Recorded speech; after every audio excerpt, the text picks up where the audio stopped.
Hello, good afternoon, everyone.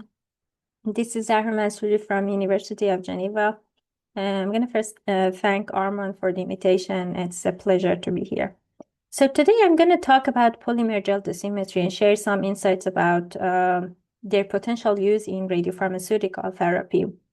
And also, I'm going to go over the results of our recent publication in which we did polymer gel dosimetry for combination therapy of yttrium SIRT and SBRT. So first, I'm going to start with external beam radiation therapy. So we have these treatment planning systems that can calculate and model the dose for us.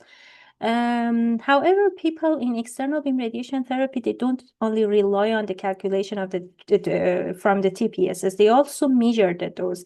And this is because of the quality assurance requirements for safety and patient-specific quality assurance of treatment plans of the patients and commissioning and periodic checks of these linear accelerators.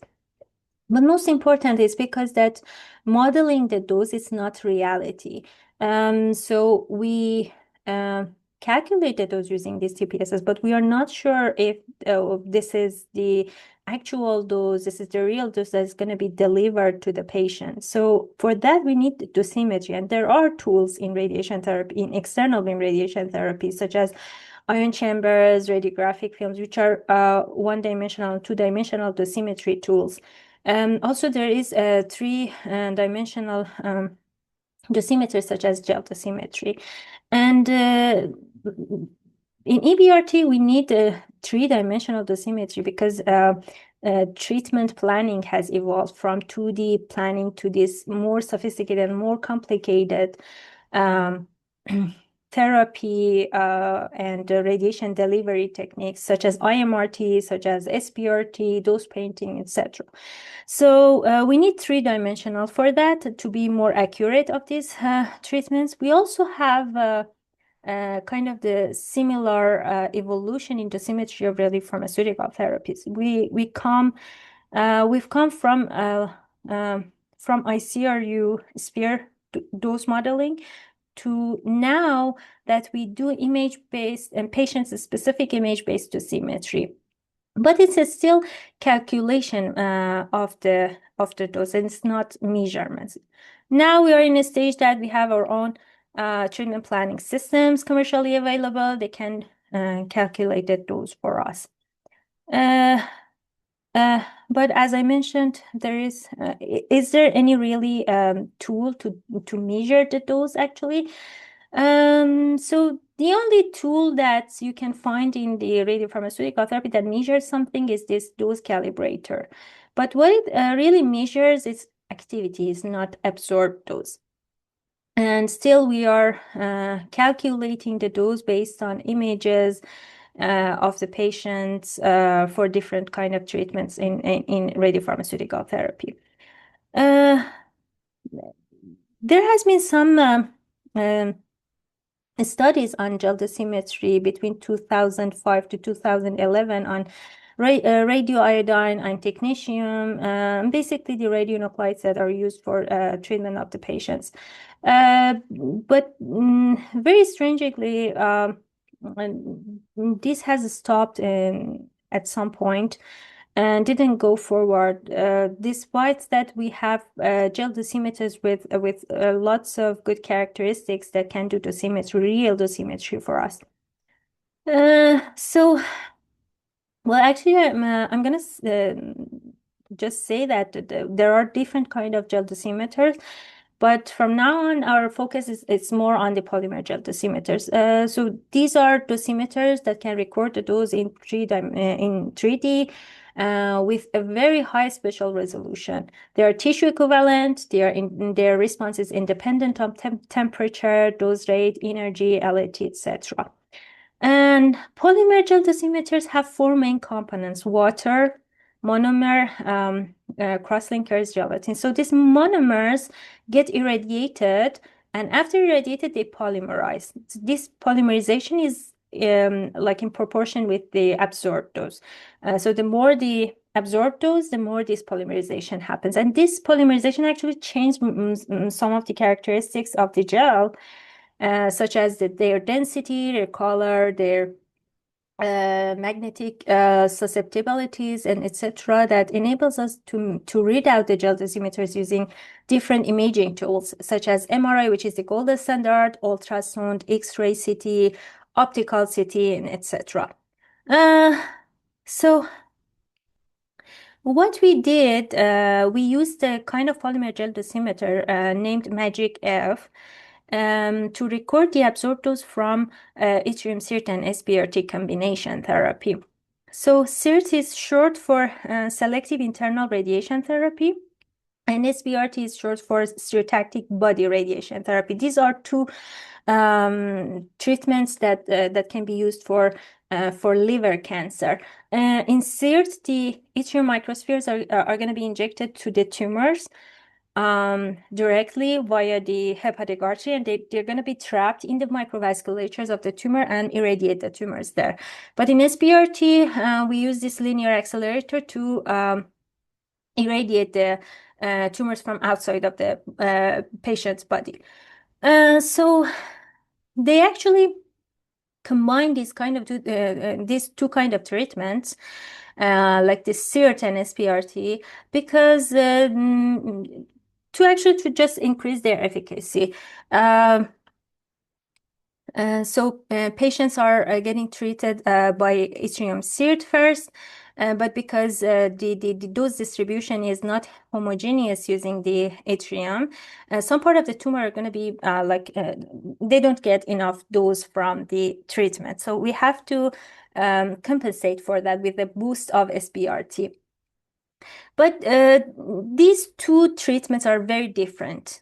SIRT uses this yttrium that is very low dose rate, SBRT is high dose rate, and basically everything is different between these two treatments. So dosimetry between these two and for combination of these two it was always challenging. So we thought maybe gel dosimetry can be helpful for this. So we set up 3 different actually experiments to see how the gel is going to respond to external beam radiation therapy in the first part. In second part, the response to the SIRT alone, and the third part is the response of the gel to combination of these two. So we used this Magic F gel dosimeter. Actually, the polymer gel dosimeters get their name from the like the initial of their material or in the components. And we prepared the gel. And then for the first part of the project, we used 8 different vials. And irradiated them with different amount of dose from 0 to 21 gray. So here you can see the calibration vials after external beam radiation therapy. They got different dose. Actually, as you can see, they have different color change. For the second part, we used yttrium. And we kind of mixed different amount of activity of yttrium with the gels to get like a dose of 0 to 45 gray in different calibration vials after 68 hours. And this is the time that we did MRI or read out the gel dosimeters. And then in the meanwhile, we did a PET CT imaging from these calibration vials as well. So here you can see the color change of the different vials after 27 hours and after 72 hours. And as you can see, as the time goes by, you can see that the color change is getting more intense and more intense. In third part of the project, we did combination therapy. We actually had 8 vials that we irradiated with different amount of dose from 0 to 14 gray. This was done in a way that the vials got their like half of the dose from SIRT and half of the dose from SBRT. And also we had this phantom for combination therapy as well. So this is our phantom. So it's a simple phantom that is representative of liver and like a sphere inside which is representative of the tumor. Excuse me. So here you can see the calibration vials of the combination therapy 21 hour after yttrium surge, and then after getting the SBRT as well. Here is the phantom. It's 21 hour after doing the SIRT and then after the SBRT. Then we read out the gel dosimeters are different like irradiated calibration vials and phantoms. And to do this, we used like different echoes, 16 different echoes, because we needed to somehow convert the signals of MRI to those. So we needed to do R2 mapping, which is a component of these exponential curves, and then find our R2 maps, and then converted the R2 maps to those images. So for external beam radiation therapy, for each vial, we did this exponential curve fitting. We got their R2 values, and the R2, we somehow corresponded the R2 values with the dose. And we got this very nice linear relationship between the R2 and those values. For SIRT alone, the second part of the project, we did the same as well. However, we didn't get linear relationship in the whole like the irradiated range of the doses. And the linear relationship was seen between 0 to 17 gray, and then afterwards the gel was kind of mhm, like saturated or what, or for some reason didn't have a linear relationship with the R2 values. For combination as well, we did the same, and we got this calibration curve, linear calibration curve between the R2 and those. So here is the phantom study that we did for combination therapy. Well, actually, I'm not gonna go to the details here for the sake of time, but just briefly, we can look at the SIRT dose map that's calculated from the PET CT actually, and you can see that it's very inhomogeneous. We prescribed like 10 gray to the sphere inside this phantom, and then also we did like homogeneously irradiated the same phantom with the SBRT as well. And then we kind of measured the effect of both treatments using MRI. All of the results, like these line profiles, isodoses, and DVHs showed that, yeah, gel dosimeter did a really good job to record the dose from both treatments. So here is, I'm going to just draw your attention and highlight this part of our paper, which is the main message of this work, that we explained that if you want to contrast the PET and SPECT CT-based dosimetry with gel dosimetry, you have to compare the MRI with the PET and SPECT.